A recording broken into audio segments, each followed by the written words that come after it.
it in December. But on this 95-degree summer morning, it made him look like a gauche out-of-towner, which she supposed he was.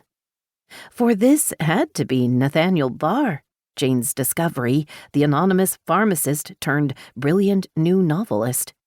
He stopped inside the entrance and let his gaze travel around the vast jungle-like lobby. Jane rose and waved to him. He saw her, but didn't smile, only nodded solemnly, picked up his suitcase, and made his way over to her. "You're Nat," Jane said graciously, taking his wet, meaty hand. "Such a pleasure to meet you. I'm sorry it's under these circumstances." "Well, he said, nodding, and Jane realized she'd have to take charge. "Let me buy you a cup of coffee. We're still a little early for our meeting.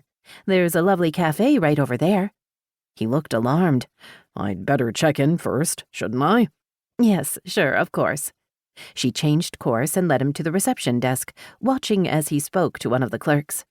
With the fuzzy tan tweed jacket, he wore black slacks that looked as if they were pure polyester. Not the new fashionable polyester, but polyester from the 70s. The pants crotch hung low and the bottom sagged. Jane's heart went out to this man, whose unexpected talent had gained him a fortune he now stood an excellent chance of losing. No wonder he'd wanted to fly out for this meeting with Tina Vale. At first, Tina had refused to meet with Jane at all, claiming she was too busy with her new responsibilities at Corsair. But Jane was determined to try to save the situation. For one thing, it was a terrible blow to the barely begun career of an exceptionally talented new writer. On a more practical level, he'd already bought him and his mother, who lived with him, or did he live with her, a massive new house. Worst of all, it was a blow to Jane's pocketbook. She had counted on earning a commission of $135,000 on Nat's $900,000 advance. The day after Tina refused to see Jane read in Publishers Weekly that Tina would be coming to Shady Hills in 3 weeks to receive a Lifetime Achievement Award from Romance Authors Together, RAT, the country's leading romance writers organization, which would be holding its annual conference, providentially, here at the Windermere Hotel. Jane immediately called Tina and asked to meet with her while she was in town. Grudgingly, Tina agreed.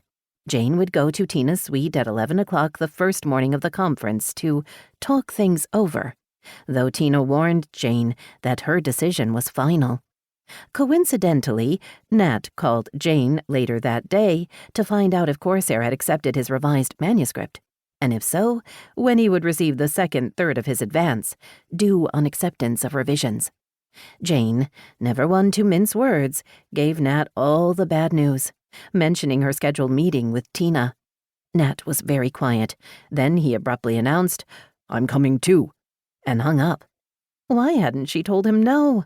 It occurred to her now that maybe she'd felt having the author actually there, making Tina look him in the eye, might make her change her mind. Had Jane made a terrible mistake? Mistake or not, he was here now, stolidly thanking the clerk and carefully slipping his room key into his breast pocket as he wheeled his suitcase back over to Jane. "Now," she said cheerfully, "how about that coffee?" "Is there really time?" He looked concerned. "I wouldn't want us to be late for the meeting." She checked her watch. It was 10 minutes to 11. "I suppose you're right. I wanted to go over things first."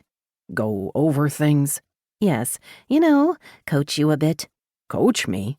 He looked baffled. "What is there to coach me about? We're going up there to talk her out of rejecting my book, right?" "Yes, I guess that pretty much sums it up." Taking a deep breath, she led the way to a house phone at the end of the reception desk. She asked for Tina's suite, and when connected, was told by a young woman to come up to Penthouse B. They crossed the lobby toward a bank of elevators at the back. Passing the entrance to a large ballroom, they saw long rows of tables and men and women rushing about, many of them holding pet carriers. Nat frowned in puzzlement. "That's the cat show," Jane said. "It starts today. My son and his nanny are entering our cat in the show. They'll be here around noon." Nat peered into the room with interest. "You have a show cat?" She laughed. "No, Winky is just a good old domestic shorthair. A sweet little tortoise shell. Nick and Florence are entering her in the household pet class." "I see,"